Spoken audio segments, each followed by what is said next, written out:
So మీకు ఇప్పుడు marriage ఎన్ని ఇయర్స్ అవుతుంది చిన్ని? 5 years దగ్గరకు వచ్చింది. కాదు బంగారం, పెళ్ళి తాళి కట్టినప్పటి నుండి కౌంట్ చేయండి మీరు. 3 years కంప్లీట్ అయ్యి ఇది 4th year. 4th year. So అంటే 4th yearకి ఇప్పుడు మీకు 6 months ప్రెగ్నెన్సీ కదా.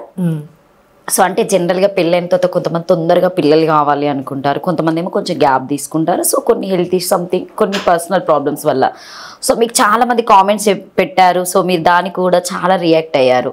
ఎందుకు అట్లా అంటే రియాక్ట్ కావడం అంటే మనమేంటో మనకు తెలిసినప్పుడు జనాలకి పర్టికులర్గా మనం చెప్పుకోవాల్సిన అవసరం ఏముంది అంటే ఇప్పుడు పెళ్ళి మా ఊర్లో చాలా మందికి ఒక బ్లైండ్ డెసిషన్ ఏమంటే దీనికి పెళ్లి కాదు, ఇంత అందమైన మొగుడు వచ్చాడని చెప్పేసి కక్షణ.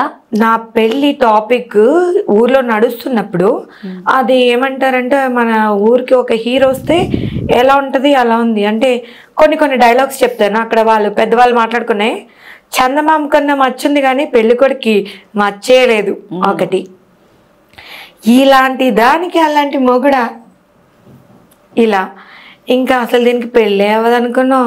ఇంత అందమైనోడు ఎక్కడ తెచ్చాడో, వీళ్ళ అని ఎన్ని లక్షలు పెట్టి కొనుక్కొచ్చాడో అని ఇలా పెళ్ళి జరిగిపోయింది. ఒక 4 or 5 months అయిపోయింది.